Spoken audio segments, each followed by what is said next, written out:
Hello everyone, welcome to my channel. तो आज के इस वीडियो में हम डिस्कस करेंगे गेट प्रीवियस ईयर 2020 के क्वेश्चंस को हम आज के इस वीडियो में डिस्कस करने वाले हैं। ठीक है, तो पिछले कुछ वीडियो में हमने 2021 के क्वेश्चंस को डिस्कस किए थे, चाहे वो रियल एनालिसिस हो, लीनियर अलजेब्रा हो, मॉडर्न अलजेब्रा हो, कॉम्प्लेक्स एनालिसिस हो या ऑर्डिनरी डिफरेंशियल इक्वेशन या पार्शियल डिफरेंशियल इक्वेशन, उनके क्वेश्चंस को हमने डिस्कस किया था।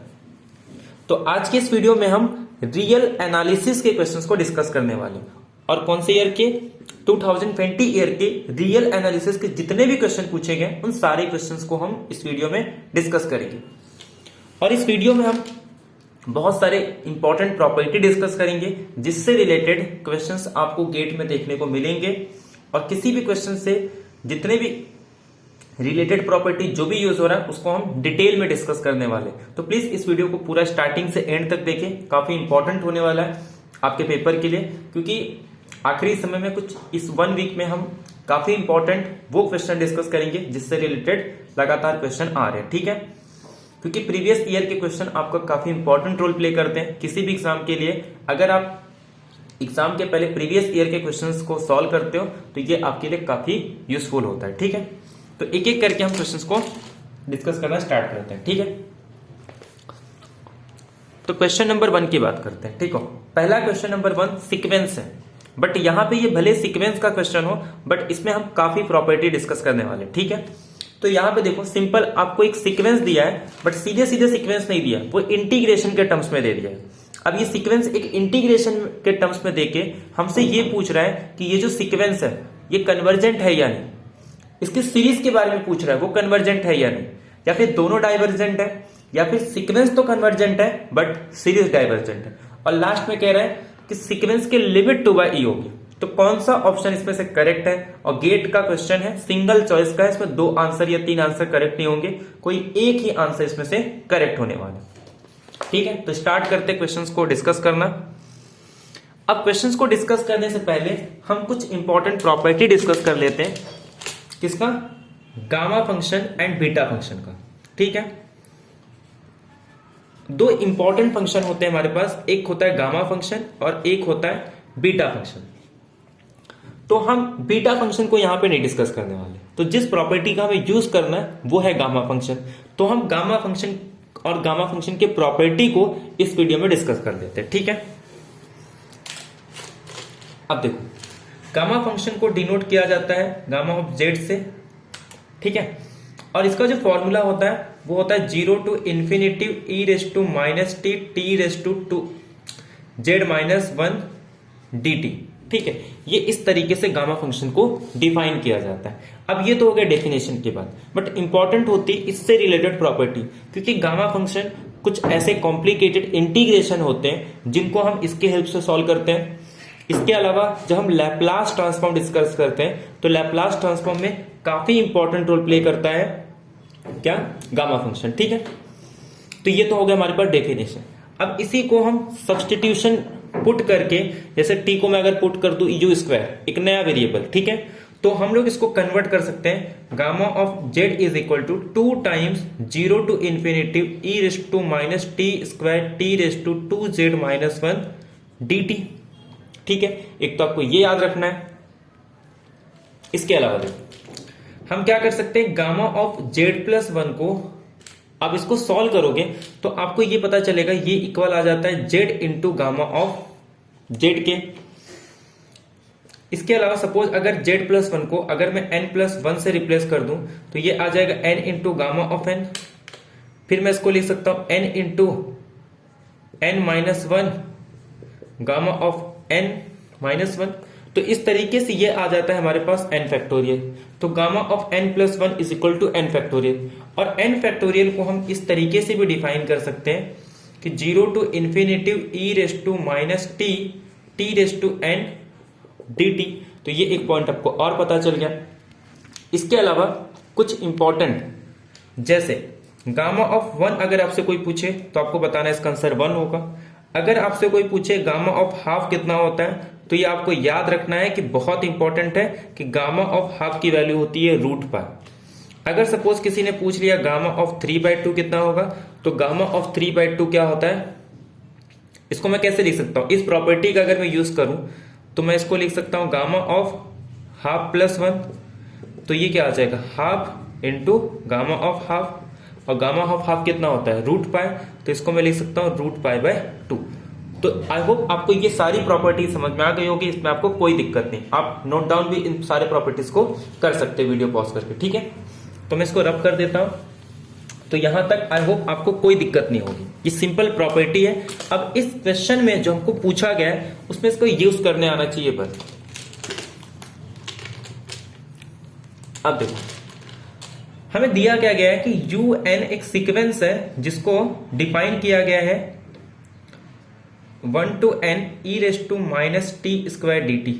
आपको ये देख के ही पता चल गया कि इस टाइप के जो इंटीग्रेशन होते हैं वो कहीं ना कहीं हमने देखा है गामा फंक्शन की प्रॉपर्टी में, तो कहीं ना कहीं इसका यूज करना है। अगर उसका यूज करना है तो इसीलिए मैंने पहले आपको गामा फंक्शन और उसकी प्रॉपर्टीज को बता दिया, ठीक है। तो un की वैल्यू ये आ गई, इसमें कोई दिक्कत नहीं आपको। अब इसी चीज को मैं कैसे लिख सकता हूं, 1 से लेके n तक है, मैं काम कर सकता हूं 0 से इन्फिनिटी में से अगर 0 to 1 माइनस कर दूं तो 1 to n आ जाएगा।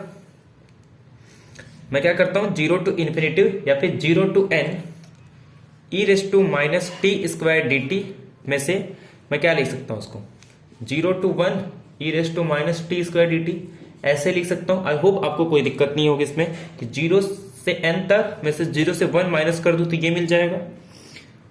अगर अब मुझे इसमें लिमिट चाहिए तो limit n tends to infinity un, अगर इसमें लिमिट पुट कर दूंगा तो ये आ जाएगा 0 to इन्फिनिटी e⁻t² dt, और ये आ जाएगा limit n tends to infinity 0 to 1 e⁻t² dt। तो यहाँ पे n का कोई रोल नहीं है तो मैं इसको यहां से हटा देता हूं, ठीक है, कोई दिक्कत। और इसकी वैल्यू ऑलरेडी हमको पता है, इसको हम लोग कैसे सॉल्व कर सकते हैं, याद करो इस तरीके का आपको दिख रहा होगा कि gamma of z is equal to 2 times 0 to infinity e⁻t²t⁻2z−1 dt। यहां तक कोई दिक्कत नहीं आपको। अगर इसी से आप इसको कंपेयर करो तो यहाँ पे t⁻2 का टर्म नहीं है, ठीक है, तो मैं क्या करता हूं जब टर्म नहीं है तो मैं इसको t⁻0 लिख सकता हूं। एक बार यहां से 0 को कंपेयर करूंगा तो 0 इज इक्वल टू 2z−1, तो यहां से z की वैल्यू निकल के आ जाएगी हाफ, ठीक है। तो अगर मैं इसको कंपेयर करूं तो यहां पे ये z की वैल्यू क्या आ जाएगी हाफ, और ये जो 2 यहां पे है ना 2 को ये साइड लेके आ जाओ तो ये वैल्यू किसकी इक्वल आ जाएगी गामा ऑफ हाफ बाय 2, और गामा ऑफ हाफ कितना होता है, तो मतलब सीधे सीधे मैं इस पूरे वैल्यू को लिख सकता हूं गामा ऑफ हाफ, क्योंकि ये गामा ऑफ z/2 के इक्वल है माइनस। अच्छा ये एक बात बताओ, ये पूरी वैल्यू अगर फाइनाइट है, क्योंकि गामा ऑफ हाफ की वैल्यू हमको ऑलरेडी पता है, इसकी वैल्यू होती है रूट पाई, बहुत इंपॉर्टेंट है ये आपको पता ही होना चाहिए कि गामा ऑफ हाफ की वैल्यू रूट पाई होती है, तो ये टोटल कितना आ जाएगा रूट पाई बाय 2, और ये एक फाइनाइट वैल्यू है। क्यों, जब मैं कह रहा हूं 0 से लेके इन्फिनिटी तक, और ये टर्म तो पॉजिटिव है, कोई दिक्कत नहीं, इसमें निगेटिव वाला कोई टर्म आएगा ही नहीं।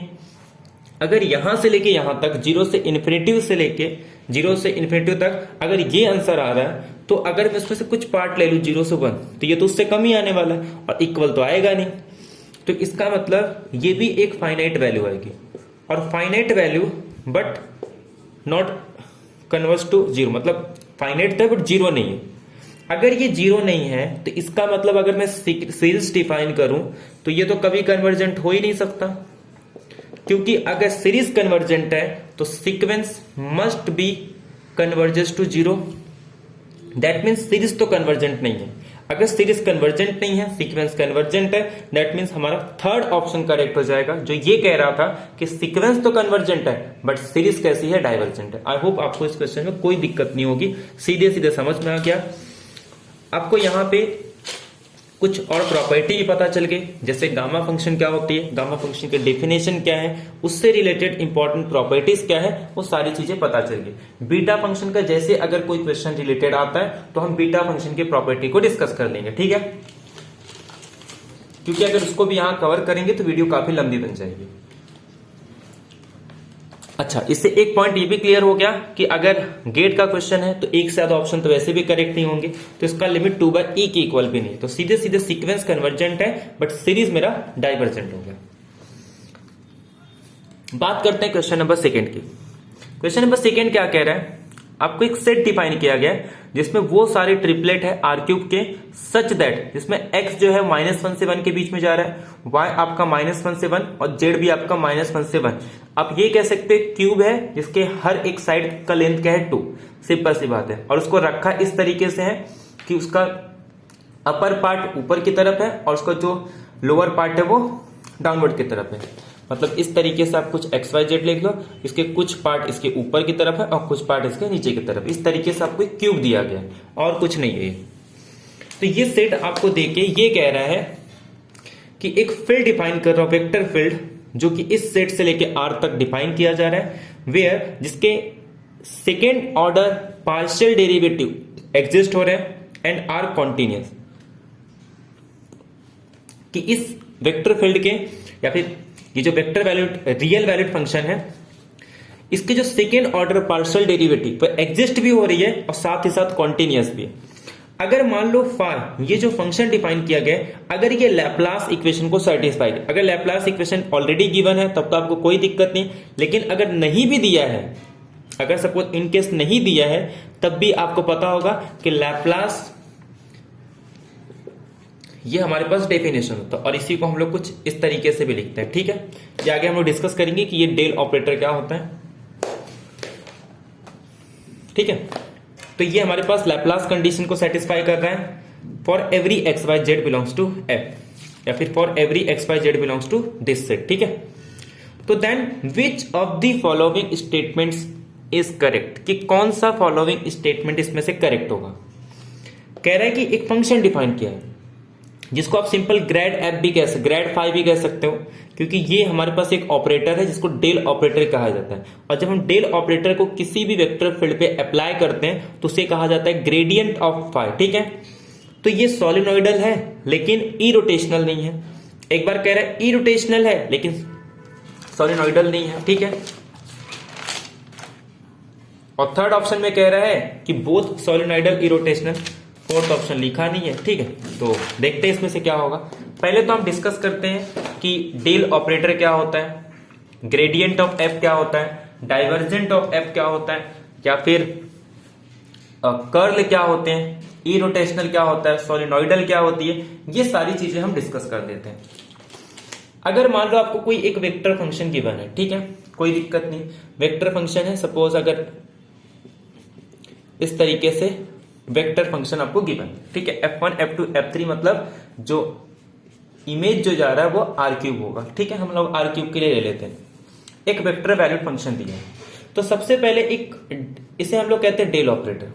ये डेल ऑपरेटर का मतलब क्या होता है कि जस्ट एक ऑपरेटर है, del by del X, del by del Y, del by del Z. इसे हम लोग क्या करते हैं, किसी वेक्टर फंक्शन पे अप्लाई करते हैं। ठीक है, इसको इस तरीके से भी लिख सकते हैं, कार्टेशियन फॉर्म में लिखें तो इसको इस तरीके से लिख सकते हैं, कोई दिक्कत नहीं है इसमें। ठीक है, तो इस तरीके से भी लिख सकते हैं, इस तरीके से भी इसको लिख सकते हैं। तो ये हो गया हमारे पास डेल ऑपरेटर। अब अगर इसी डेल ऑपरेटर को मैं इस एफ पे अप्लाई कर दूं तो इसे हम लोग कहते हैं ग्रेड ऑफ एफ। ठीक है, अगर मुझे ग्रेड ऑफ एफ डिफाइन करना हो तो मैं इस तरीके से डिफाइन करूं, तो मतलब क्या हो जाएगा कि del F by del X, del F by del Y और del F by del Z. I hope आपको यहां तक कोई दिक्कत नहीं होगी। ये मेरे पास हो गया पहला डेल ऑपरेटर, ये मेरे पास एक वेक्टर फंक्शन जिसको वेक्टर फील्ड भी कह सकते हैं, और ये हमारे पास हो गया ग्रेड। ठीक है,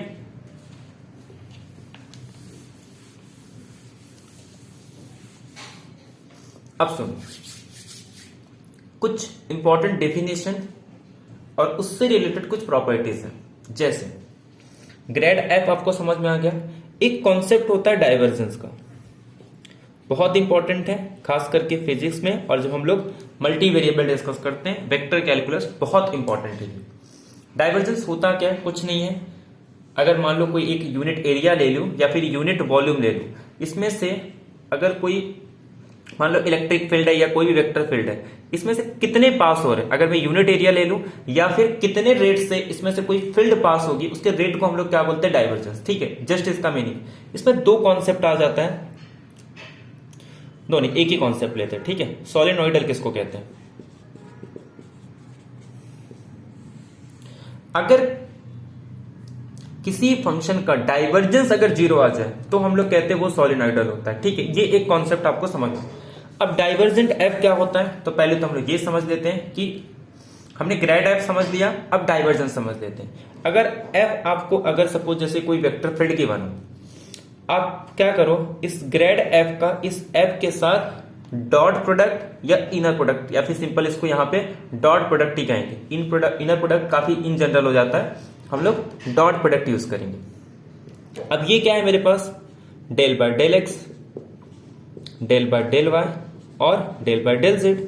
और ये सपोज मान लो आपके पास गिवन है F1, F2, F3, तो आप क्या करोगे, इसको del by del X F1 plus del by del Y F2 plus del by del Z F3, इसे कहा जाता है डाइवर्जेंट ऑफ F। हमने क्या किया, ग्रेड का डेल का F के साथ डॉट प्रोडक्ट ले लिया, उसे कहा जाता है डाइवर्जेंट। अगर ये जीरो आ गया तो हम लोग कहेंगे हमारा फंक्शन सोलेनोइडल है, ठीक है।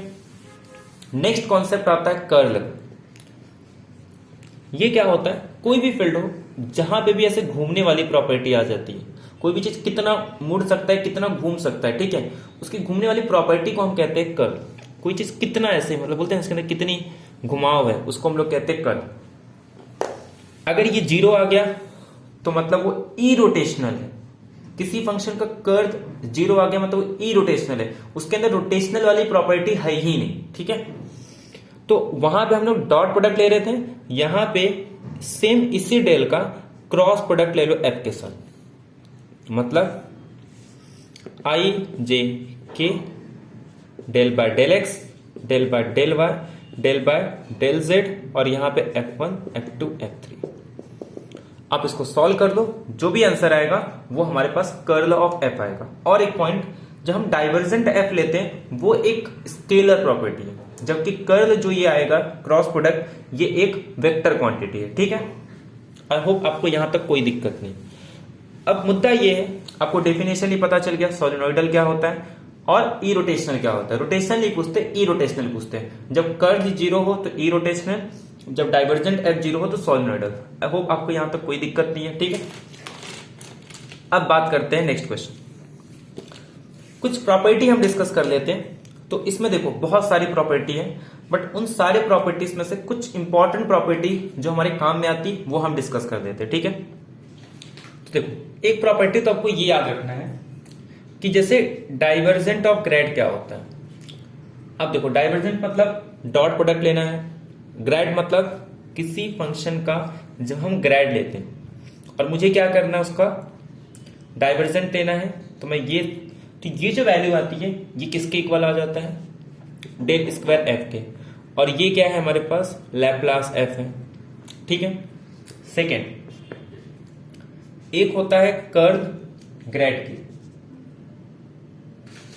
सुरगुरु सिंपल ये, सॉरी हाँ, यहां पे डाइवर्जेंट नहीं लेंगे, सिंपल ये ले लेंगे, ठीक है, ठीक है। अब देखो सेकेंड आता है कर्ल ग्रेडियंट क्या होती है। अब कर्ल का मतलब क्या होगा, क्रॉस प्रोडक्ट लेना है किसके साथ, ग्रेड एफ के साथ, और ग्रेड एफ मतलब ये। और एक पॉइंट याद रखना, ये हमेशा जीरो होता है। थर्ड, अगर मैं सपोज सिंपल ये ले लूं, पहले डाइवर्जेंट एफ ले लूं और फिर उसमें मैं डेल ऑपरेटर अप्लाई करूं, यानी कि इसे हम लोग कहते हैं डाइवर्जेंट एफ का आप क्या ले रहे हो, ग्रेडियंट ले रहे हो। तो ये सिंपल क्या आ जाता है, del by del x i, यानी कि अब कॉम्पोनेंट बाय डिफरेंशिएट करोगे किसको, del f j by del x j, और ये आ जाता है simple del square f j del x i del x j, ठीक है। तो ये तीन प्रॉपर्टी हो गई, और दो और इंपॉर्टेंट प्रॉपर्टी है, दो नहीं एक ही प्रॉपर्टी डिस्कस करते हैं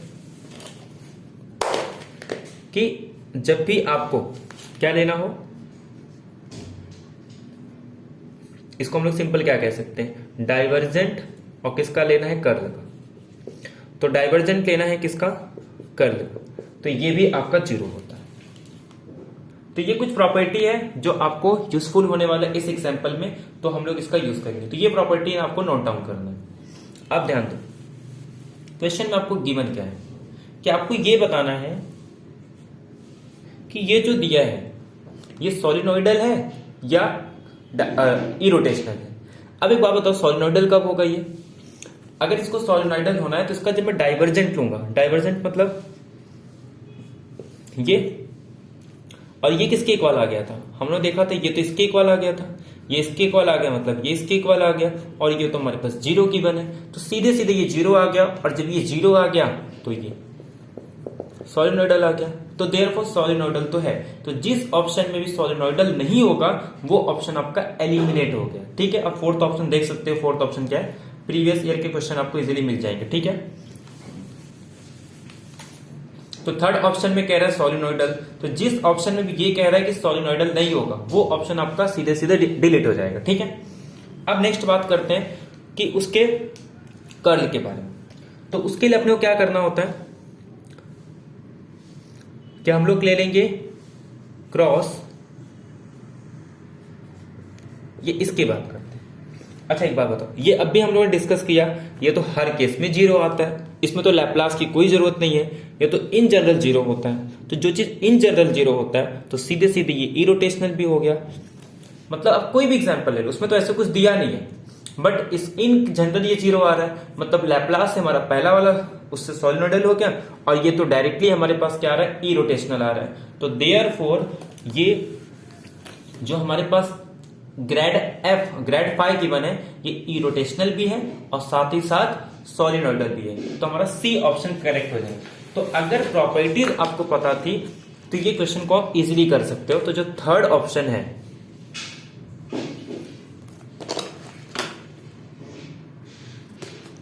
कि जो आपका del five is both solenoidal और इरोटेशनल, याद रखना ग्रेड एफ जो है ये आपका एक वेक्टर वैल्यूड है, डाइवर्जेंट आपका स्केलर वैल्यूड है, और उसके बाद आपका जो लास्ट में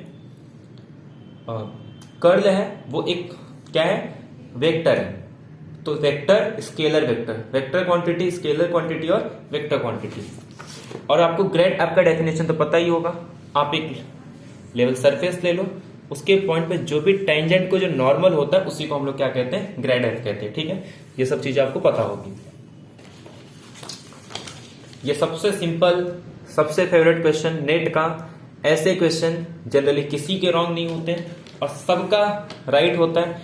ऐसे क्वेश्चन को जो रॉन्ग करता है, ठीक है, ऐसे स्टूडेंट्स का मार्क्स 2 या 4 मार्क्स से रह जाता है। ठीक है, अब देखो, consider the following statements. Set Q cross Z uncountable है। ऐसे क्वेश्चन आते हैं गेट के एग्जाम में जिसमें आपको बहुत कम टाइम में करना है। ये राइट तो सबका होना चाहिए, 90% स्टूडेंट्स का राइट होता है जिन्होंने भी काउंटेबिलिटी, क्योंकि जब आप रियल एनालिसिस पढ़ते हो तो सबसे ज्यादा जो आप काम करते हो वो काउंटेबिलिटी पे ही करते हो, और आगे चल के हमेशा बार बार काउंटेबिलिटी का यूज होता है। तो ये आपको काफी अच्छे से आता है और किसी का रॉन्ग नहीं होता। जिसने भी अगर थोड़ी, क्योंकि देखो जो कुछ नहीं पढ़ा है तो उससे तो आपका कंपैरिजन नहीं है, लेकिन जिससे भी आपको कंपैरिजन है, जो भी कंपटीशन में, उन सारे स्टूडेंट्स का ये क्वेश्चन करेक्ट होना ही चाहिए।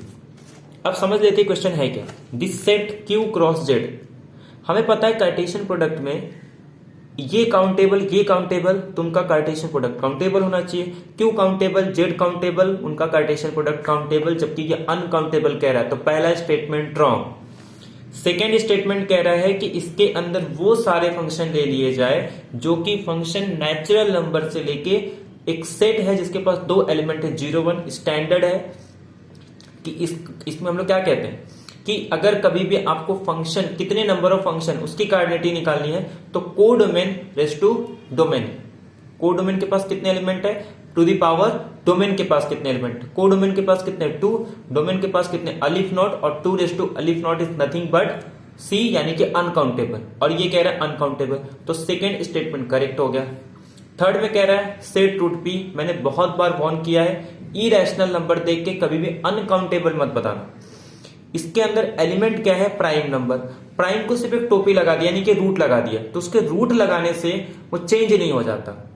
जैसे मेरे पास 10 लोग हैं, उन 10 लोगों को टोपी पहना दिया जाए तो फिर भी वो कितने पर्सन होंगे, 10% ही होंगे। ऐसे ही अगर दो वैल्यू है √2 √3, मैंने उनका रूट ले लिया, तब भी वो नंबर ऑफ क्वांटिटी कितने होंगे, सिर्फ 2 होंगे।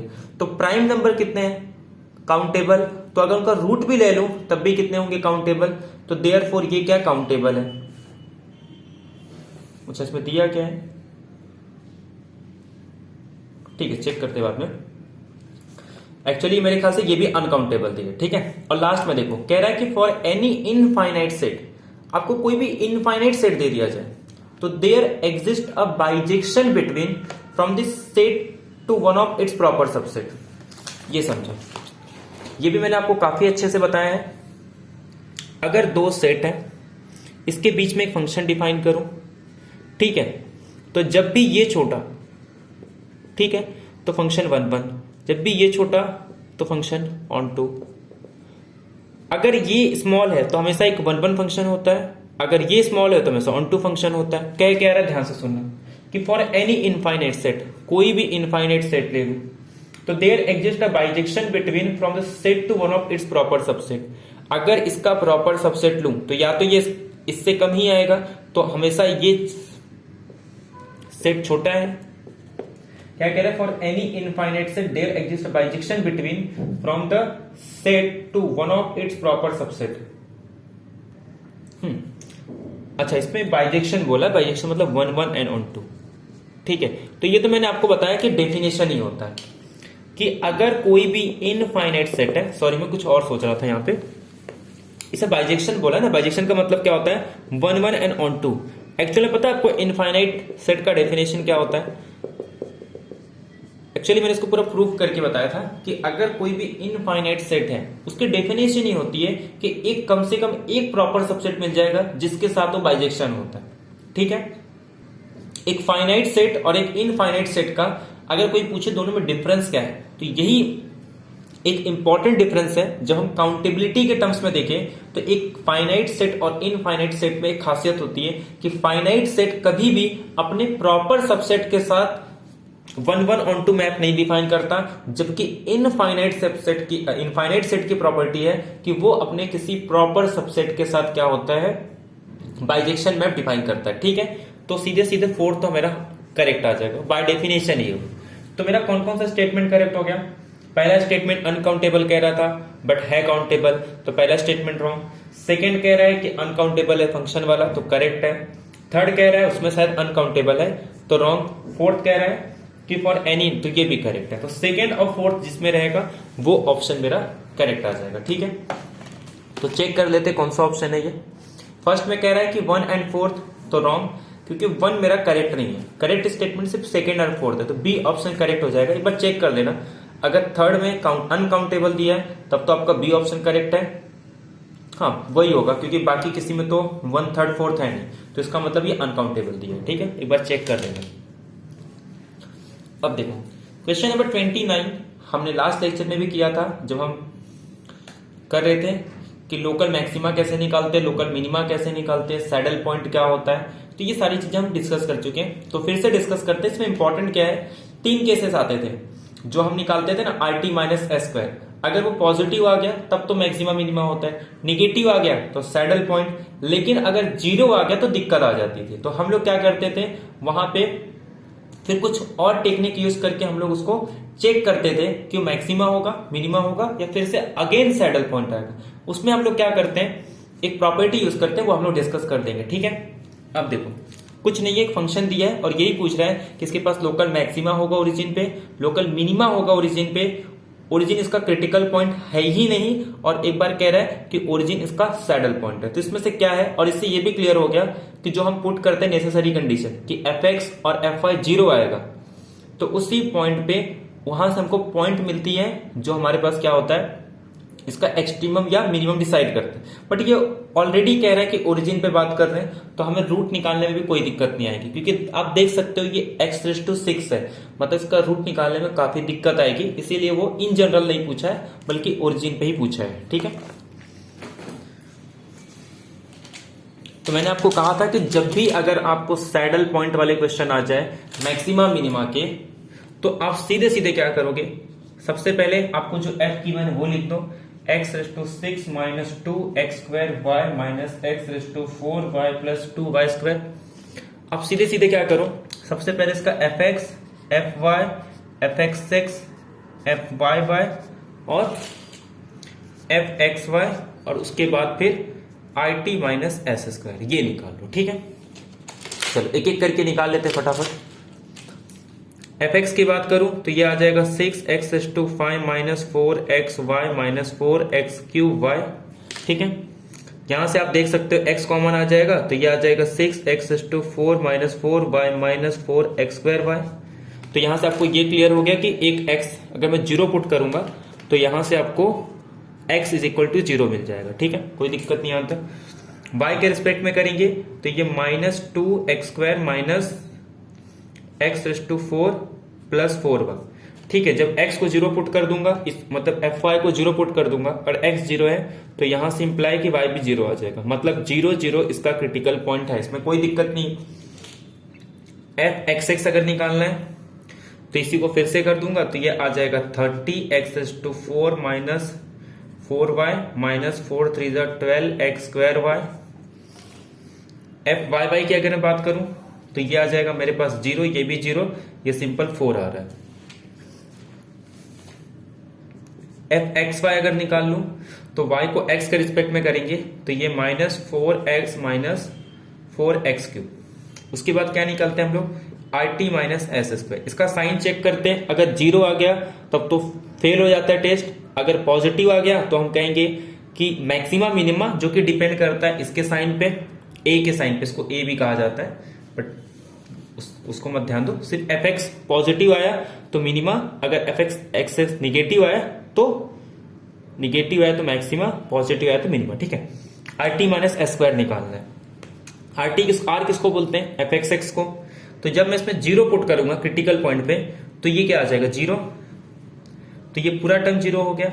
s में भी जब 0 पुट करूंगा तो ये भी 0, मतलब 0 आ रहा है तो टेस्ट फेल हो गया, मतलब यहां पे भी इसका कोई रोल नहीं है। तो अब हमें क्या करना होता है, जब भी आपको ये मिल जाएगा तो एक्चुअल में जब हम ये डिफाइन करते हैं ना कि कब मैक्सिमा होगा कब मिनिमा होगा, वहां पे हम कुछ कैलकुलेशन करते हैं। जब हम कुछ कैलकुलेशन करते हैं वहां पे तो उसमें 3 केसेस आ जाती है, तो कुछ एक स्ट्रक्चर बनाते हैं, उसमें ये आ जाता है हमारे पास RT माइनस s²। और इसके बाद हम इससे साइन डिसाइड करते हैं कि वो कब पॉजिटिव होगा कब निगेटिव होगा, तो उससे सारा कंक्लूजन निकल के ये कुछ आ जाता है हमारे पास। ठीक है, लेकिन प्रॉब्लम कब होता है, जब ये RT माइनस s² की वैल्यू 0 आ जाती है। तो उस केस में हम लोग क्या करते हैं, हम लोग f(x) माइनस f(0) निकालते हैं। अब ये चेक करते हैं कि इसकी साइन क्या होगी, कि इसका साइन हमेशा पॉजिटिव होगा या हमेशा निगेटिव आएगा, ये इस पे डिपेंड करता है। अब एक बात बताऊं, f(0) पुट करूंगा तो सीधे सीधे 0 आ रहा है, तो fxy क्या है हमारे पास, जो भी फंक्शन गिवन है, क्या गिवन है, x raise to 6 minus 2x² minus x raise to 4y plus 2y²। आपको सीधे सीधे दिख रहा होगा, यहां से x² कॉमन ले सकता हूं मैं, कोई दिक्कत नहीं है। यह आ जाएगा x raise to 4 minus 2y, यहां से माइनस y कॉमन ले लूं तो यह आ जाएगा x raise to 4 minus y common आ गया तो ये क्या आ जाएगा माइनस 2y। तो सीधे सीधे ये x² माइनस y आ गया, x raise to 4 minus 2y। अब देखो ये फिक्स है, एक ही साइन तो देगा नहीं क्योंकि किसी का स्क्वायर तो है नहीं। अगर मैं x रेस टू 4 को ग्रेटर देन बना दूं 2y से, x² माइनस y को ग्रेटर देन बना दूं तो पॉजिटिव आ जाएगा। ठीक है, और इसको पॉजिटिव बना के इसको निगेटिव बना दूं तो वैल्यू दोनों आ जाएगा, मतलब इसमें कोई फिक्स नहीं है। और जब भी कोई फिक्स नहीं आता तो हम क्या कहते हैं, सैडल पॉइंट, कि कभी ये पॉजिटिव भी हो सकता है और निगेटिव भी हो सकता है। तो जब भी टेस्ट फेल हो जाए तो आपको इस तरीके से फंक्शन को लिखना होता है। आप उसके साइन चेक कर लो, अगर सिर्फ पॉजिटिव आया तो मिनिमा, सिर्फ निगेटिव आया तो मैक्सिमा, और अगर साइन फिक्स नहीं है, डिपेंड कर रहा है, तो सैडल पॉइंट। तो देयरफॉर f के पास ओरिजिन पे सैडल पॉइंट है, मतलब origin is the saddle point, not a maxima not a minima. और फोर्थ में कह रहा है कि क्रिटिकल पॉइंट नहीं होगा, जबकि 0 0 क्रिटिकल पॉइंट है। ठीक है, क्योंकि नेसेसरी कंडीशन को सेटिस्फाई कर रहे हैं।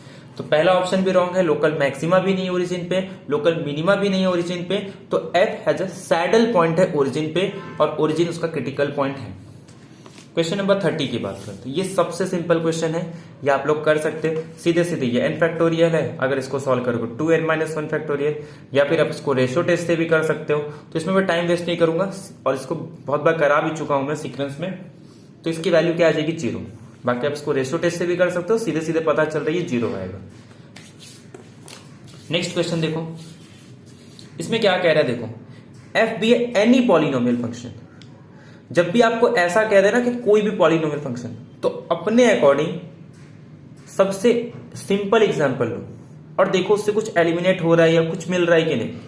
और degree at most 2 over R, real पे 2 डिग्री का मतलब कोएफिशिएंट रियल से आने चाहिए, 2 डिग्री का कोई भी पॉलिनोमियल फंक्शन ले लो। तो जब भी आपसे कभी कोई ये कहे कि 2 डिग्री का कोई भी पॉलिनोमियल लो, तो आप क्या करोगे, सबसे पहले एक एक्स स्क्वायर लोगे। सबसे बेस्ट एग्जांपल एक parabola Y square X square ले लो। अगर आपसे कोई पूछे कि कोई भी पॉलिनोमियल ले लो, तो आप क्या करोगे, कांस्टेंट लोगे। अगर नॉन कांस्टेंट कहे तो एक्स ले लोगे। तो इस तरीके से आपको काउंटर एग्जांपल ढूंढने होते या फिर सॉल्व करना पड़ता है। If the constant A B are such that, कि दो कांस्टेंट हैं जो इन कंडीशन को सेटिस्फाई कर रहे हैं।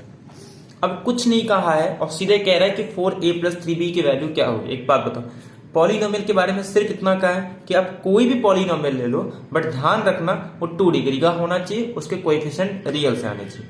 ठीक है, मैं एक्स स्क्वायर दे लेता हूं, 2 डिग्री का भी है, पॉलिनोमियल भी है और कोएफिशिएंट 1 भी है। चेक करते हैं कुछ मिल रहा है या नहीं। अगर मिल गया तो ठीक है, अच्छी बात है। देखो, तो अगर मैं f को एक्स स्क्वायर ले लूं, जो कंडीशन गिवन है मेरे पास, उससे मैं क्या कर सकता हूं, f को ले सकता हूं एक्स स्क्वायर, कोई दिक्कत नहीं इसमें। जब मैं इसको डिफरेंशिएट करूंगा तो वो वैल्यू आ जाता है a into F of x plus 2 into F of x plus 1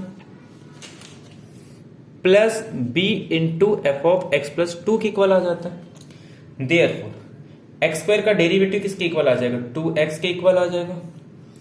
a into F of x क्या है, एक्स स्क्वायर है, 2 into F of x plus 1 क्या है, एक्स प्लस 1 का होल स्क्वायर आ जाएगा ये, और b इंटू एक्स प्लस 2 यानी कि एक्स प्लस 2 का होल स्क्वायर आ जाएगा। यहां तक कोई दिक्कत नहीं।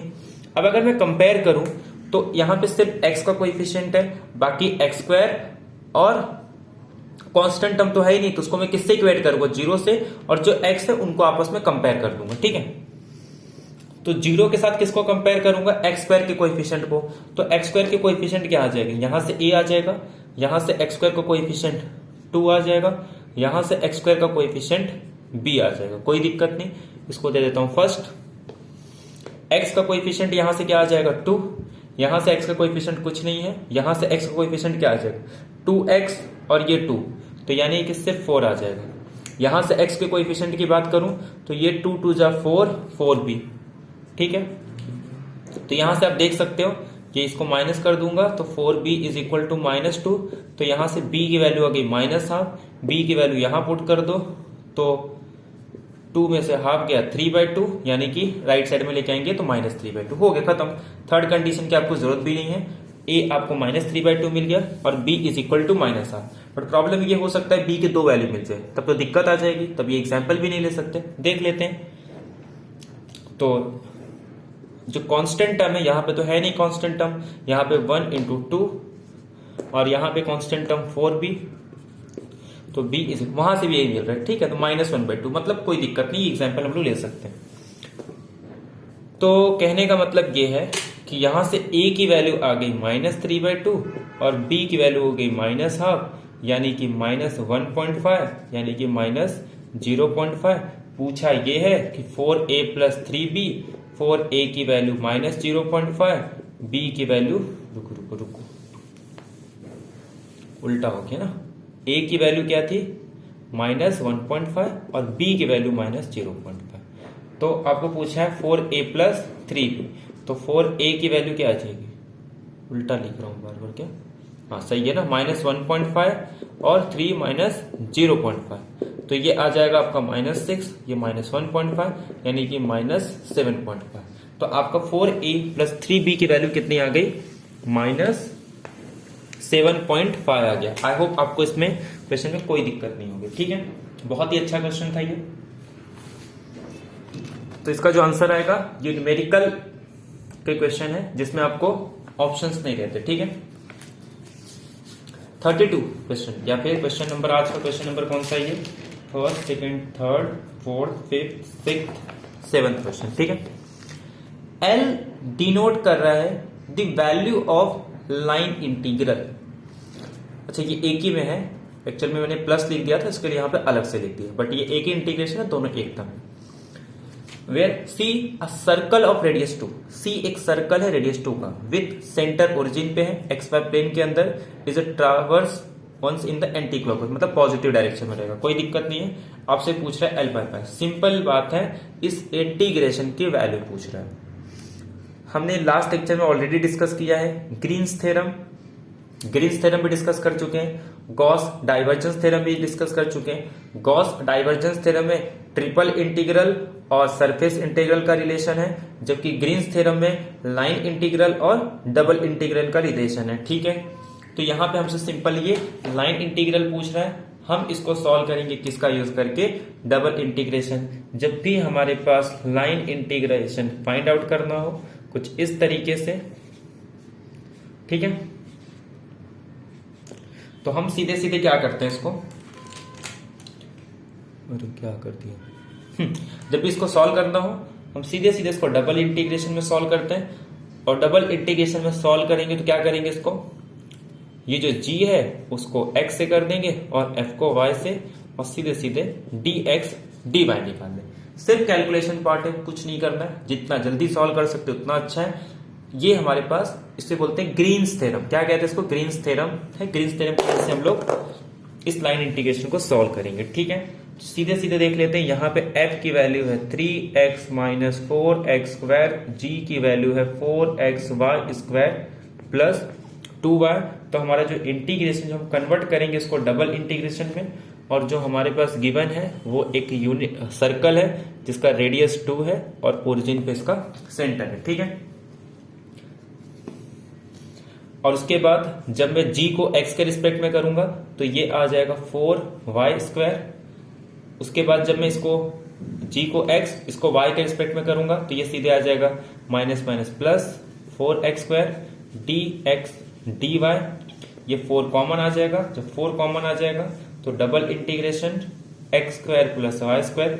जब भी आपको पता है x स्क्वायर वाई स्क्वायर लिखा हो तो ये किसके इक्वल आ जाता है? इसको मैं पोलर कोऑर्डिनेट में जब मैं कन्वर्ट करूंगा तो ये एक सर्कल है जिसमें एंगल कहां तक जा रहा है? 0 से लेके 2 पाई तक पूरा सर्कल है।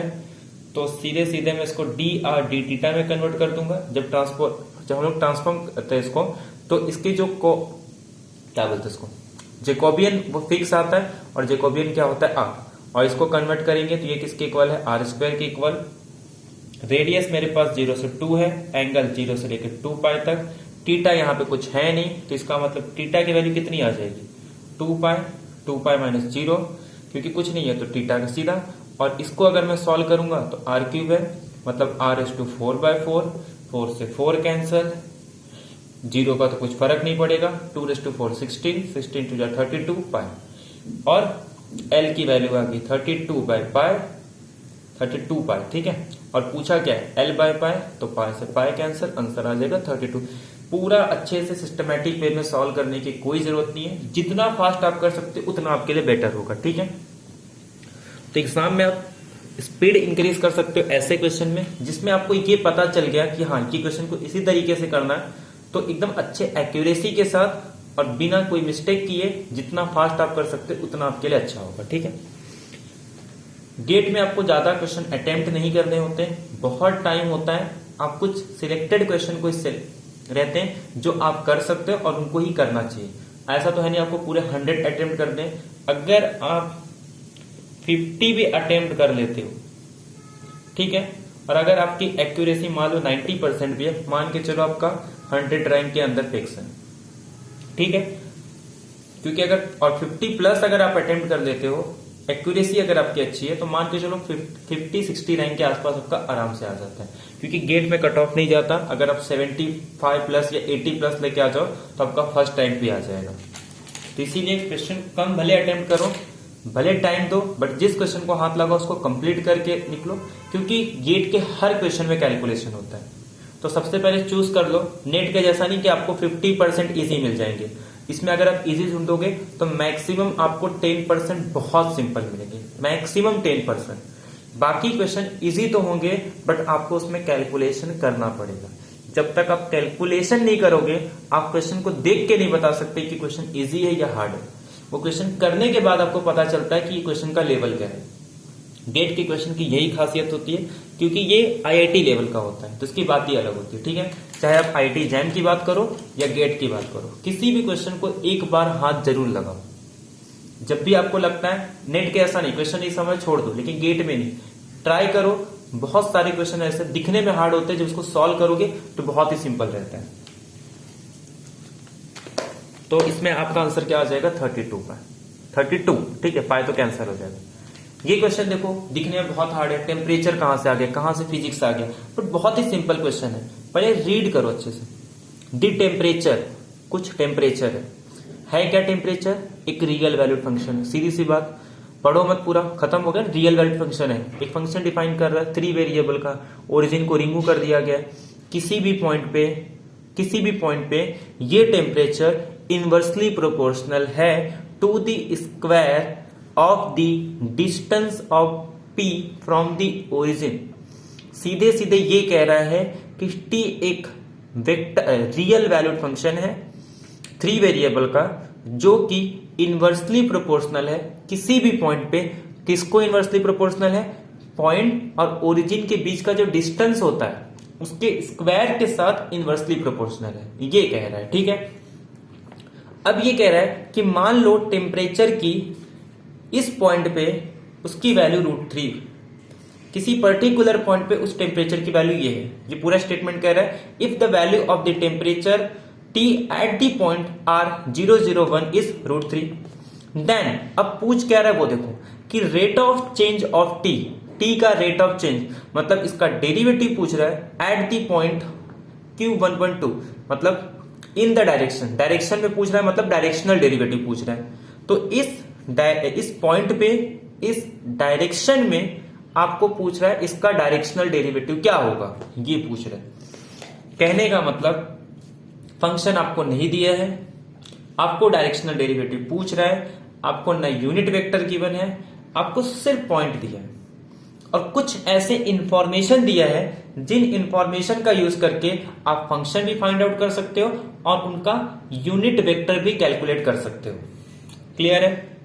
क्या करना है? एक फंक्शन खुद डिफाइन करना है जो क्वेश्चन में गिवन है उसके रिस्पेक्ट में। ठीक है, क्वेश्चन में क्या दिया है आपको उससे पता लगाना है कि फंक्शन क्या है।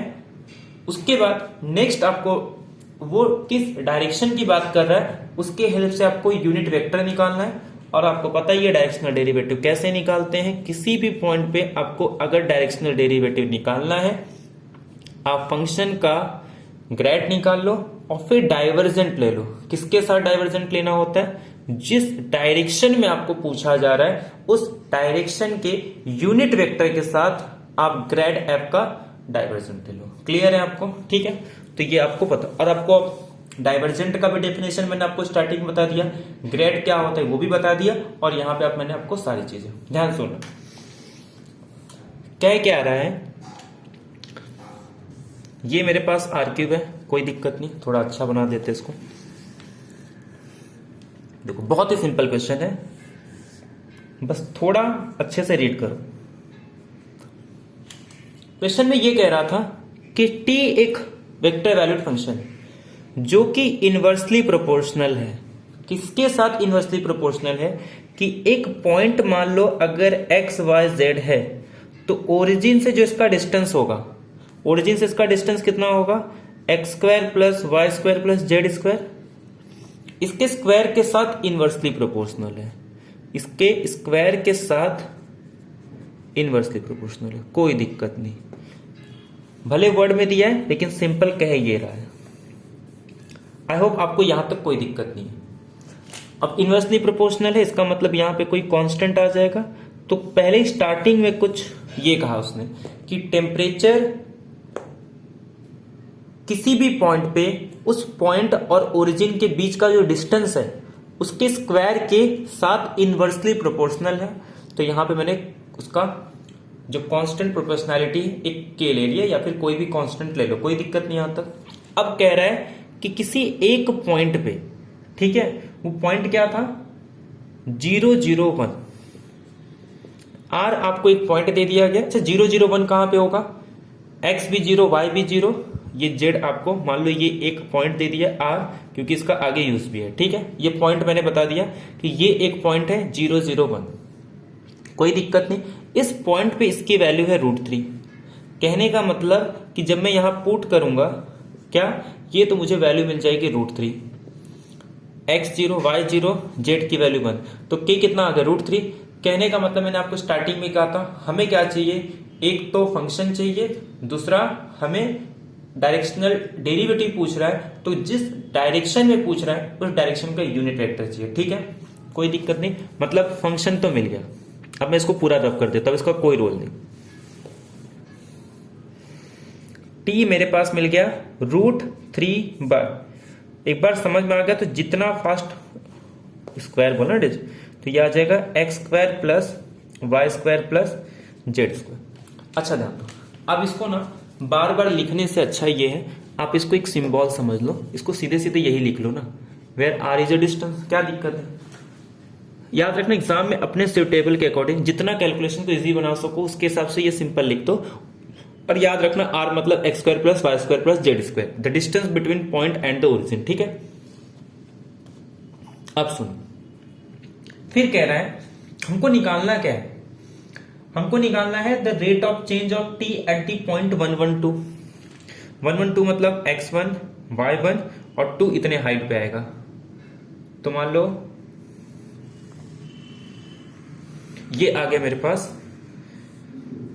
ये 0 1 0 0, अरे x है ना ये, तो ये आ जाएगा 0 1 0 0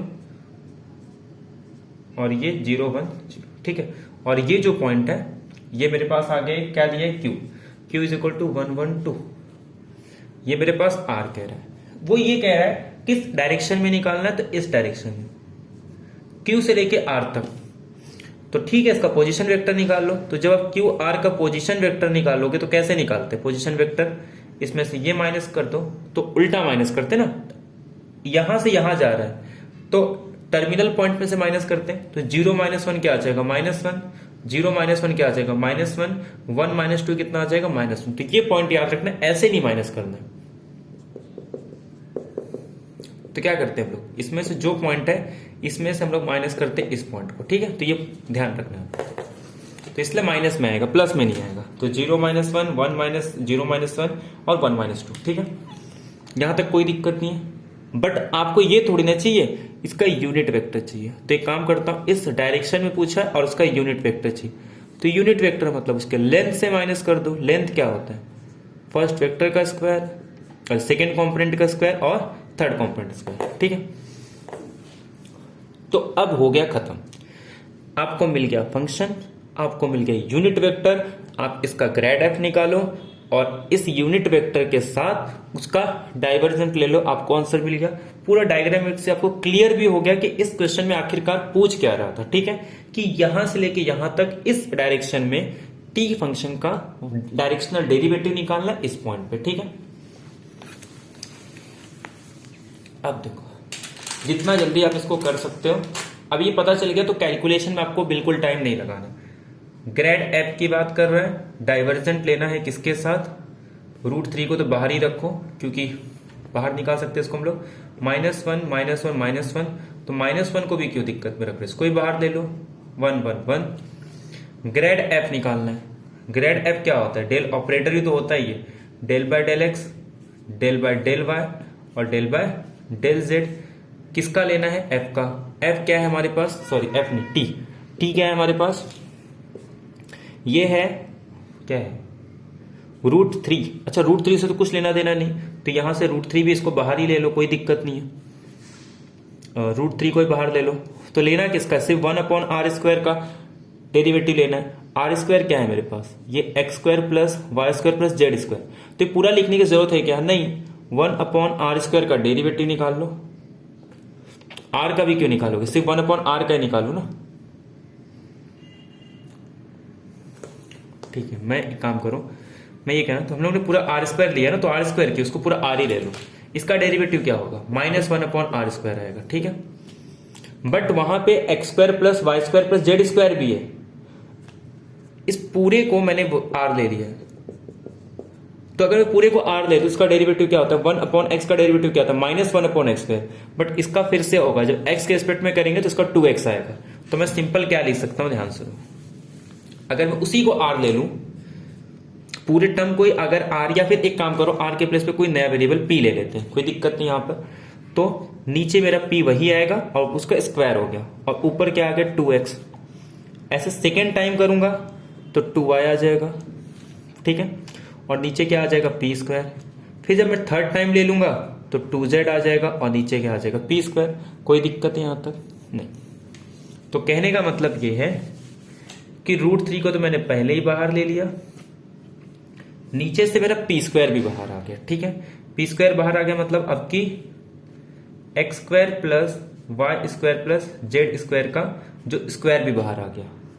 और यहां पे सिर्फ क्या बच रहा है, 2 बच रहा है। 2 को भी कॉमन ले लो, यहाँ पे एक x है, यहाँ पे एक y है, यहाँ पे एक z है, और इसको आपको किसके साथ लेना है, -1/√3 के साथ, और यहाँ पे आपको 1 1 1 भी लेना है। ठीक है, और हर एक के साथ माइनस भी कॉमन आ रहा था क्योंकि -1/x स्क्वायर था। तो ये अब ध्यान दो, जब इनर प्रोडक्ट करोगे तो इसका इसके साथ होगा, इसके साथ होगा इसका, तो ये तो पूरे बाहर आ जाएंगे। तो √3 से √3 कैंसिल, माइनस से माइनस कैंसिल, 2 ये बचेगा। और आपको पॉइंट क्या पुट करना है, आपको जिस पॉइंट पे निकालना है वो 1 1 2 है। तो जब 1 1 2 निकालोगे आप, ध्यान दो, ये 1 1 2 का स्क्वायर 4, 6 का स्क्वायर 36, तो आपका ये आ गया 2/36। और आप इसके साथ जब इनर प्रोडक्ट लोगे तो यहाँ पे ये 1 1 2, तो 1 का 1 के साथ लोगे तो 1, प्लस 1 का 1 के साथ लोगे तो 1। आप इसको और अच्छे से भी कर सकते हो, मैं शॉर्ट में कर रहा हूं। तो ये कितना आ जाएगा, 4 2/36 इंटू 4, यह आ जाएगा 2/9, मतलब 1/9 इंटू 2, 1/9 होता है 0.11, तो यानी कि यह आ जाएगा 0.22। कोई दिक्कत यहां तक, तो आपका आंसर आ जाएगा 0.22। देखा जाए तो क्वेश्चन इजी भी नहीं कह सकते, बट क्वेश्चन इतना हार्ड भी नहीं है। अगर आप एक एक टर्म को अगर तोड़ तोड़ के करोगे तो बहुत ही क्वेश्चन इजी था और काफी इंटरेस्टिंग क्वेश्चन था। इससे आपको बहुत कुछ सीखने को भी मिलेगा। ठीक है,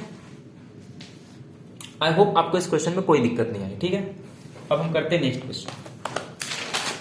देखो, गेट के क्वेश्चन काफी इंटरेस्टिंग होते हैं। अगर आप गेट के क्वेश्चंस को सॉल्व करोगे तो आपका जो माइंड भी है काफी अच्छे तरीके से काम करता है, अगर आपके बेसिक क्लियर है तो। देखो, और खास बात यह है कि गेट के क्वेश्चन में आपको हर साल कुछ नए क्वेश्चन देखने को मिलेंगे। तो ऐसा नहीं कि आपने प्रीवियस ईयर का क्वेश्चन को जस्ट आपको एक आइडिया लग सकता है, but as it is question उठ के नहीं आते। जैसे अगर आप सेट का देखोगे तो बहुत सारे क्वेश्चन आपको सेम एज इट इज, मैं नहीं कह रहा हूं कि एज इट मतलब रिलेटेड क्वेश्चन मिलते हैं। नेट के क्वेश्चन में भी आपको पिछले 10 साल के करोगे तो कुछ परसेंट उसके रिलेटेड मिलते हैं, बट गेट में ऐसा नहीं देखने को मिलता है। हर साल उनके क्वेश्चन का लेवल काफी अच्छा होता है, हार्ड नहीं हो जाता है, एकदम हार्ड नहीं होता, बट अलग होता है। ठीक है, और जब क्वेश्चन अलग आएंगे तो मैथ्स में उसको हार्ड कहा जाता है। हालांकि बाद में भले इजी लगता है, बट पेपर के टाइम में वो क्वेश्चन डिफरेंट होता है। अगर आपके बेसिक क्लियर है, आपने काफी कैलकुलेशन किए, तभी आपसे क्वेश्चन बनेंगे।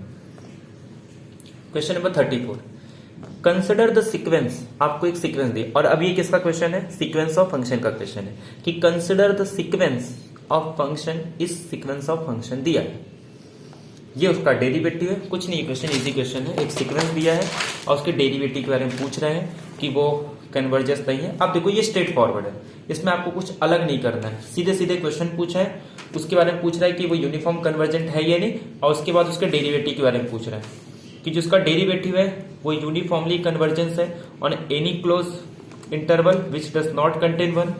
एक दिया है कन्वर्जेंस पॉइंट वाइज टू ए, एक और दिया uniformly on any close interval which does not contain 0। ठीक है, तो देखते हैं अपने पास क्वेश्चन एक्चुअली में गिवन क्या है।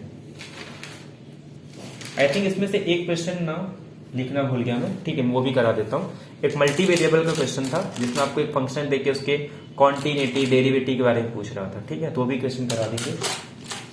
पहले ये क्वेश्चन देखते हैं, सीक्वेंस ऑफ फंक्शन। देखो आपको एक सीक्वेंस ऑफ फंक्शन गिवन है x upon 1 plus N x square, x belongs to real number. कोई दिक्कत यहां तक नहीं। इसका डेरिवेटिव निकालेंगे तो क्या आ जाएगा, सीधे सीधे इसको यहां लिख दो, 1 प्लस एन एक्स स्क्वायर, इसका डेरिवेटिव 1 माइनस इसको एज इट इज रखेंगे तो इसका derivative 2nx upon 1 plus N x square का होल स्क्वायर, ठीक है। अगर मैं इसको करूं तो यह आ जाएगा मेरे पास 1 अपॉन एन एक्स स्क्वायर, ये माइनस 2nx स्क्वायर मतलब 1 minus n x square upon 1 plus N x square. अच्छे काम करते हैं, मैं आप इसका डेरिवेटिव 0 होगा क्योंकि आगे इसका यूज करना है, इसके लिए 0 कब होगा ये, जब 1 upon n x square is equal to 0 आएगा, ठीक है। जब n x square is equal to 1 आएगा, जब x की वैल्यू क्या आ जाएगी, plus minus 1 by root n, ठीक है। तो ये इस पॉइंट पे हमें मैक्सिमम या मिनिमम देगा, कोई दिक्कत यहां तक। ये हमारे पास gn ऑफ x हो गया, ये इसका डेरिवेटिव हो गया, और ये किस पॉइंट पे इसका मैक्सिमम मिनिमम होगा। सबसे पहले हम पॉइंट वाइज के लिए देखते हैं। जब भी हमें ये चेक करना हो कि ये यूनिफॉर्म कन्वर्जेंट है या नहीं, सबसे पहले हम क्या करते हैं, पॉइंट वाइज कन्वर्जेंट के बारे में डिस्कस करते हैं। जब मैं लिमिट लगाऊंगा, limit n tends to infinity gn of x का, तो limit n tends to infinity क्या गिवन है हमारे पास, x1 plus N x square. अब एक्स स्क्वायर कोई भी फाइनाइट वैल्यू, कुछ दिक्कत नहीं होता, नीचे आ गया तो ये हमेशा 0 पे कन्वर्ज करेगा, ठीक है। तो ये पॉइंट वाइज कन्वर्जेंट है, तो यहां से हम लोग ये नहीं कह सकते कि यूनिफॉर्म कन्वर्जेंट नहीं होगा। अगर ये सपोज कॉन्टिन्यूअस नहीं होता तो सीधे सीधे कह देते कि यूनिफॉर्म कन्वर्जेंट नहीं होगा, लेकिन क्योंकि ये 0 आ गया तो यहां से क्या हो जाता है, हम ये नहीं बता सकते कि यूनिफॉर्म कन्वर्जेंट है या नहीं। अब मैं इसी के साथ साथ gn डैश x का भी कर देता हूं, क्योंकि इसके बाद ये होगा कि आपको ये चेक करने की जरूरत नहीं है कि यूनिफॉर्म कन्वर्जेंट है या नहीं, क्योंकि ऑप्शन ही ऐसे दिए। क्योंकि पहले ऑप्शन में कह रहा है, सिर्फ इतना कह रहा है कि ये यूनिफॉर्म कन्वर्जेंट नहीं होगा, और सेकेंड में कह रहा है कि यूनिफॉर्म कन्वर्जेंट नहीं, चेक करना पड़ेगा, ठीक है। Limit n tends to infinity, इसका डेरिवेटिव करेंगे तो हमारे पास क्या आया था, 1 माइनस एन एक्स स्क्वायर आया था, और नीचे इसका स्क्वायर हो गया था, ठीक है। एक बात बताओ, यहां पे n का कोएफिशिएंट क्या है, n, यहां पे एन एक्स स्क्वायर, मतलब ये 0 आ जाएगा, ठीक है, 0 तो आएगा। पर प्रॉब्लम क्या है, जब मैं n को 1 पुट कर दूंगा ना, तब इसकी लिमिट 1 आएगी। कब, जब मैं n को 0 x को 0 पुट कर दूंगा, जब x 0 नहीं होगा। बट यहां पे ऐसा नहीं हो रहा था, x को अगर मैं 0 भी पुट कर दूं ना, तब भी 0, और इन जनरल भी 0। अब जिस केस में gn डैश, अगर ये जिस पॉइंट पे कन्वर्ज कर रहा है, मतलब जिस फंक्शन पे कन्वर्ज कर रहा है, अगर वो कॉन्टिन्यूअस फंक्शन ना होना तो ये यूनिफॉर्म कन्वर्जेंट नहीं हो सकता। तो इसका मतलब क्या हो गया कि जिसका डेरिवेटिव है, जो उसमें कह रहा है कि uniformly on any close interval does not contain 1, तो ये यूनिफॉर्मली कन्वर्जेंट तो नहीं। और कहां दिक्कत आ रही है, इसको 0 पे दिक्कत आ रही है, 1 पे इसको दिक्कत नहीं, इसको प्रॉब्लम 0 से। अगर 0 को हटा दो तो इसको कोई प्रॉब्लम नहीं, ठीक है। तो यहां तक ये भी क्लियर हो गया। तो खाली एक चेक कर लेते हैं कि यूनिफॉर्मली कन्वर्जेंट है या नहीं। यूनिफॉर्मली कन्वर्जेंट के लिए हम क्या करते हैं, एमएन टेस्ट यूज करते हैं। एमएन टेस्ट ये कहता है कि सुप्रीमम ऑफ एक्स पूरा रियल नंबर है, कोई दिक्कत नहीं यहाँ पे। fn ऑफ एक्स gn दिया है, तो gn of x minus g of x, ठीक है। Supremum x belongs to real number gn x, ये तो 0 ही दिया है, और gn x क्या गिवन है हमारे पास, x upon 1 plus N x. अब हम क्या करते हैं, इसका डेरिवेटिव फाइंड आउट करते हैं, ये चेक करते हैं कि किस पॉइंट पे इसका मैक्सिमम मिनिमा होगा, उसको पुट कर देते हैं, मैक्सिमा ढूंढते हैं, इसको पुट कर देंगे। तो इसको जब पुट करोगे तो कुछ x के प्लेस पे n आएगा, और वो सीधे सीधे कन्वर्ज कर रहा है 0 पे, मतलब यूनिफॉर्मली कन्वर्जेंट है। वी नो दैट कि ये यूनिफॉर्मली कन्वर्जेंट तब होता है सिर्फ और सिर्फ जब ये 0 पे कन्वर्ज करता है, अदरवाइज वो कभी भी यूनिफॉर्मली कन्वर्जेंट नहीं होता। इफ एंड ओनली कंडीशन है ये। बहुत ही यूजफुल और बहुत ही पावरफुल टूल है, जिसका यूज करके हम लोग चेक करते हैं कि यूनिफॉर्मली कन्वर्जेंट है। आप सॉल्व करोगे 1/2 √n आ जाएगा, ठीक है। और 1/2√n क्या होता है, अप्रोच करता है 0 पे, तो देयरफॉर यूनिफॉर्मली कन्वर्जेंट भी है। लेकिन उसका जो डेरिवेटिव है जिस नेबरहुड पे या क्लोज इंटरवल पे 0 आ जाएगा वहां पे वो यूनिफॉर्मली कन्वर्जेंट नहीं होगा। तो चेक कर लेते कौन सा ऑप्शन इसमें से करेक्ट है। देखो पहला option GN does not uniformly convergence, wrong, क्योंकि यूनिफॉर्मली कन्वर्जेंस है। सेकेंड कह रहा है कि उसका जो डेरिवेटिव है कोई भी क्लोज इंटरवल जिसमें 1 कंटे, 1 से कोई दिक्कत नहीं इसको, GN does convergence pointwise to continuous function, wrong, क्योंकि वो कॉन्टिन्यूस फंक्शन पे कन्वर्ज नहीं कर रहे। ये कह रहा है कि convergence uniformly on any which does not, हाँ तो 0 को हटा दो तो यूनिफॉर्मली कन्वर्जेंट है।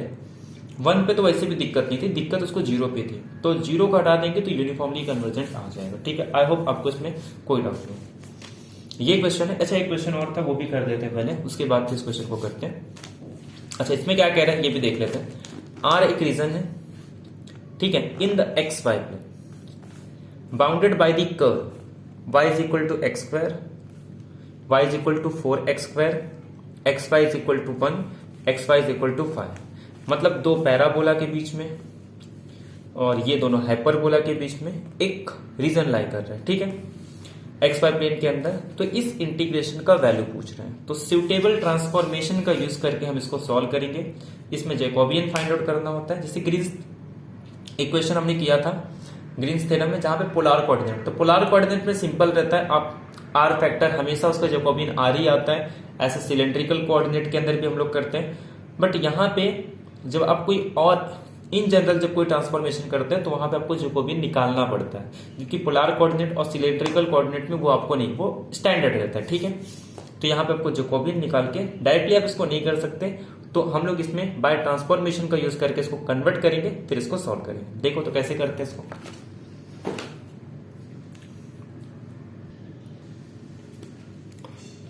तो सबसे पहले हमको गिवन क्या है कि एक रीजन है XY प्लेन के अंदर जो कि बाउंडेड है किससे, y is equal to x square. ये हमारे पास एक ग्राफ हो जाएगा y is equal to x square. Second कह रहा है y is equal to 4x square. अब देखो y is equal to 4x square कैसा होगा,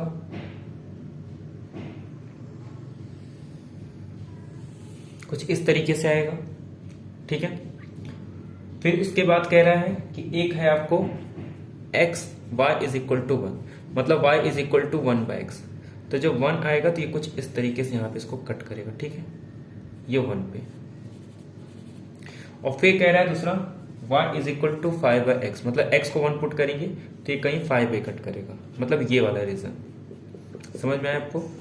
ये मेरे पास y is equal to 4x square है। ये कैसे आइडेंटिफाई किया हम लोग, ध्यान सुनो।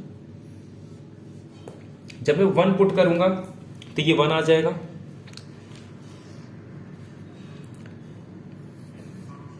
इसको रुको थोड़ा और अच्छे से बना देते हैं। देखो एक है y is equal to x square, एक है y is equal to 4x square, एक है xy is equal to 1 that is y is equal to 1 by x, एक है xy is equal to 5 that is y is equal to 5 by x. और हमें सबका graph पता है, ये दो पैराबोला है और ये दो हाइपरबोला है, ठीक है, रेक्टेंगुलर हाइपरबोला। थोड़ा ध्यान दो इसको। y is equal to x square की ग्राफ हम सबको पता है, कुछ इस तरीके से जाता है। यहाँ पे मान लो 1, जैसे ही 1 पे आ जाएगा ये वैल्यू ऐसे ऊपर ही रहती है, लेकिन -1 के बीच में ये वैल्यू इसके नीचे आ जाती है, ठीक है। और फिर जैसे ही 1 आ जाएगा ये इसको फिर क्रॉस कर जाती है, ठीक है। तो पहला पॉइंट तो ये कहां मिलेंगे, अगर मैं दोनों को इक्वेट करूं तो x square is equal to 4x square, तो एक्स स्क्वायर तो 4x मतलब 3x स्क्वायर, तो x square is equal to 0। अच्छा ये ऐसे नहीं होता, आई थिंक मेरे ख्याल से वो एक्स स्क्वायर और एक्स क्यूब में होता है, ठीक है, कोई दिक्कत नहीं। फिर ये सिर्फ 0 पॉइंट पे करेंगे तो ये ऐसे ही आएगा, ठीक है, ये ऐसे ही आएगा, इसमें कोई दिक्कत नहीं, ठीक है, ये ऐसे ही ग्राफ रहेगा। ये y is equal to 4x square, क्योंकि ये एक ही पॉइंट पे कर रहा है, वो इसमें रहता है, एक्स क्यूब उसको कट करता है, फिर बाद में 1 के बाद करता है, इसमें ठीक है, चलो ऐसे ही ग्राफ, ठीक है। अब ध्यान दो, तो ये 0 पे मर्ज करते हैं। अब इसमें क्या कह रहा है, ये y इज इक्वल टू मेरा एक्स स्क्वायर है और ये y is equal to 4x square. फिर एक पॉइंट है हमारे पास y is equal to 1 by x, तो ये अपने को पता है कुछ इस तरीके से ग्राफ बनता है, ये हमारे पास ग्राफ है। तो ये पार्ट तो मेरे पास है ही नहीं, सिर्फ ये वाला पार्ट हमको लेना है। तो जब मैं इस पार्ट को इसको करूं तो ये मेरे पास x इज इक्वल टू 1, तो जब मैं x को 1 पुट करूंगा तो ये वैल्यू कहां आएगी 4 पे, और ये वैल्यू कहां आएगी 1 पे।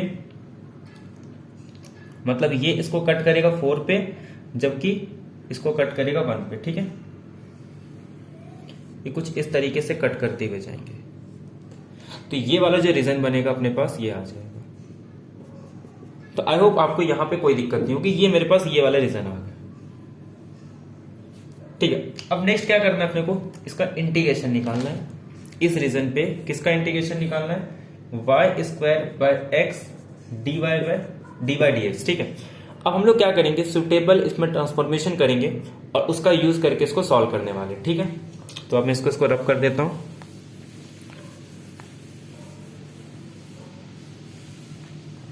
जैसे मैं एक ट्रांसफॉर्मेशन ले लेता हूं कि u is equal to y by x square. ठीक है, और ये जो u है ना वो कहां से कहां तक जा रहा है, जो एक ग्राफ बनी थी ना अपनी, तो u की वैल्यू कहां से कहां तक जा रही है 1 से लेके 4 तक।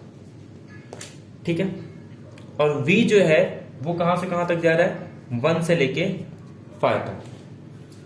ठीक है, जो हम पुट कर लेंगे उससे हमें मिल जाएगा, एक पॉइंट हमें 1 पे मिल रहा था, एक 4 पे, और दूसरा वाला v जो है 1 और 5 पे मिलेगा, और v को हम पुट कर देंगे x पे। तो जब मैं ट्रांसफॉर्मेशन कर रहा हूं तो इस बात का ध्यान रखना है, मुझे क्या निकालना होता है, जैकोबियन निकालना होता है कि uv बॉन्ड टेल x 1, और इसका हम लोग क्या ले लेते हैं बाद में, मॉडुलस ले लेते हैं। ठीक है, तो ये मुझे फाइंड आउट करना है।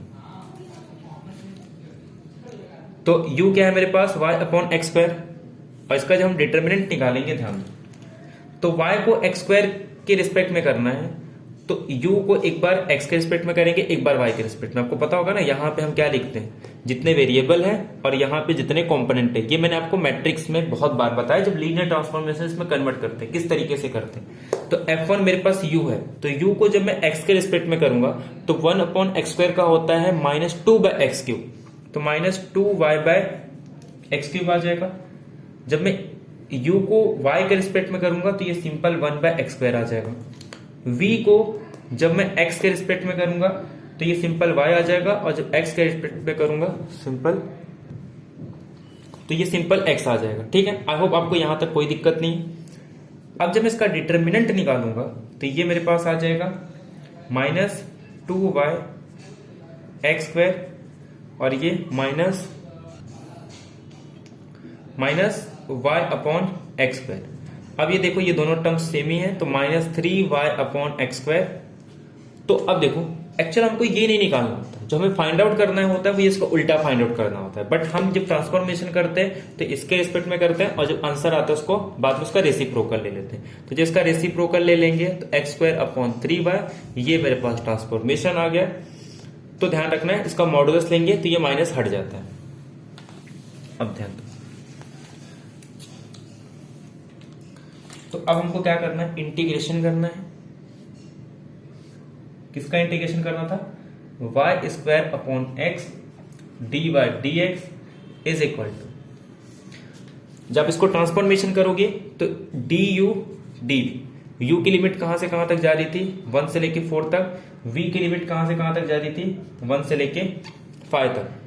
y स्क्वायर अपॉन एक्स को मैंने क्या पुट किया था, या फिर इसको ऐसे ही रखते हैं अभी, y स्क्वायर एक्स, और उसके बाद जो हमारे पास यहां पे क्या आया था अपने पास, जैकोबियन क्या आया था, एक्स स्क्वायर अपॉन 3y ना, एक y कैंसिल हो गया, सिर्फ एक y बचेगा, एक x कैंसिल हो गया, सिर्फ x बचेगा, और x y को हमने क्या लिखा था v, हो गया खत्म।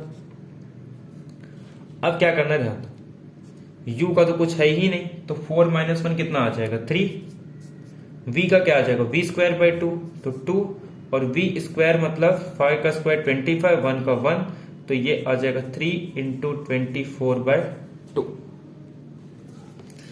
तो ये क्या आ जाएगा 12, और ऑलरेडी उसमें एक 3 भी था ना, यहाँ पे जब हम लोग करते हैं यहाँ पे एक 3 बचता है, तो वो 3 कैंसिल होकर आंसर क्या आ जाएगा 12, क्योंकि हमारे पास जैकोबियन की वैल्यू क्या थी यहाँ पे, जो कहाँ गया जैकोबियन क्या था अपने पास, ये y square upon x square, तो एक 3 बचा था ना, तो वो 3 से कैंसिल होकर सिर्फ क्या आ जाएगा 12। तो ये सिंपल कैलकुलेशन पार्ट है। इंपॉर्टेंट ये है कि किस तरीके से आप इसमें ट्रांसफॉर्मेशन करते हो। तो ये हो गया इंटीग्रेशन का क्वेश्चन। एक क्वेश्चन और था जो मैंने यहाँ पे लिखा नहीं है, तो वो भी कर देते हैं।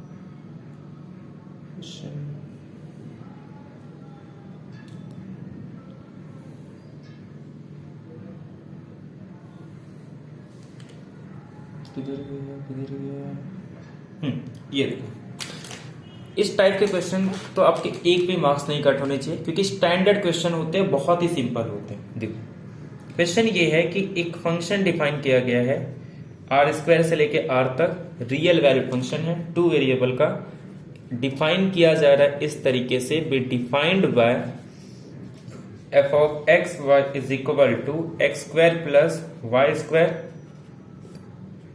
Sign x square plus Y square. और मैंने आपको शॉर्ट ट्रिक बताया था कि इस टाइप के क्वेश्चन के डिफरेंशिएबिलिटी कैसे चेक करते हैं, कॉन्टिन्यूटी कैसे चेक करते हैं, और इसका पार्शियल डेरिवेटिव कैसे चेक करते हैं। ठीक है,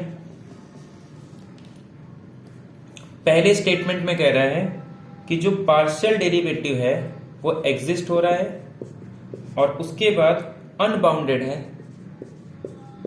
एनी नेबरहुड ऑफ 0 0। ठीक है, एक तो ये पॉइंट है। सेकेंड कह रहा है कि f कॉन्टिन्यूअस है बट नॉट डिफरेंशिएबल है एट ओरिजिन। ठीक है, थर्ड कह रहा है कि f इज नॉट कॉन्टिन्यूअस है, और फोर्थ कह रहा है कि f इज डिफरेंशिएबल है। तो सीधे सीधे आपको ये फंक्शन देके पूछ रहा है कि इसका पार्शियल डेरिवेटिव एग्जिस्ट है, लेकिन 0 के नेबरहुड पे, किसी भी नेबरहुड पे अनबाउंडेड है, कॉन्टिन्यूअस है लेकिन डिफरेंशिएबल नहीं है, f कॉन्टिन्यूअस नहीं ओरिजिन पे, f डिफरेंशिएबल ओरिजिन पे। तो ये कुछ क्वेश्चन है। ठीक है, तो इसको सॉल्व करते हैं हम लोग। कभी इसको पूरी तरीके से सॉल्व मत करना, सीधे सीधे आपको पता है कि जब आप fx निकालते हो तो कुछ इस तरीके से आता है, माइनस एफ ऑफ 0 0, जब 0 पे चेक करते हो, और यहाँ पे h0, तो 0 पे जब मैं इसको 0 पुट कर दूंगा, किसको, y को 0 पुट कर दूंगा, तो यहाँ पे सिर्फ क्या आएगा, और अपॉन में h आता है। ठीक है, तो जब मैं इसको 0 पुट कर रहा हूँ, ये पार्ट तो 0 हो गया, ये x स्क्वायर है, और x स्क्वायर किससे आ जाएगा, h स्क्वायर अपॉन h, तो ये कैंसिल होकर सिंपल h आ जाएगा। ये एक finite value h approach to 0, तो 0 इंटू फाइनाइट वैल्यू, रियल के अंदर क्या आता है 0, तो भैया इसका fx 0 आ गया, कोई दिक्कत नहीं। y करोगे वो भी 0 आ जाएगा। तो इस तरीके से आप डायरेक्टली चेक करो, पूरा सॉल्व करने की जरूरत नहीं है। तो दोनों 0 आ गया, बट उसमें कह रहा है अनबाउंडेड आएगा। वैसे अनबाउंडेड का तो कुछ है ही नहीं इसमें, सिंपल ये इस तरीके से अनबाउंडेड नहीं। ठीक है, तो पहला ऑप्शन इनकरेक्ट होगा। अनबाउंडेड का अनबाउंडेड इन एनी नेबरहुड, 0 पे तो दिक्कत है, 0 पे भी नहीं है, पार्शियल डेरिवेटिव के बारे में पूछा है, इन अनबाउंडेड बट आर अनबाउंडेड। ठीक, सेकंड क्या कह रहा है, f इज नॉट कॉन्टिन्यूस। क्या दिक्कत है इसको, कॉन्टिन्यूस क्यों नहीं होगा, इसको चेंज कर दो आर स्क्वायर से, ये 1 अपॉन आर स्क्वायर, लिमिट को चेंज कर दो आर में, टीटा है ही नहीं इसमें, ये फाइनाइट वैल्यू 0 पे अप्रोच, खत्म, कॉन्टिन्यूस तो है ये, कॉन्टिन्यूटी में भी कोई दिक्कत नहीं। डिफरेंशिएबिलिटी में मैंने शॉर्ट ट्रिक क्या बताया था, जो भी टर्म है ना उसके रूट से इसको, मतलब यहाँ पे जो एक्स स्क्वायर है इससे डिवाइड कर दो, बस खत्म।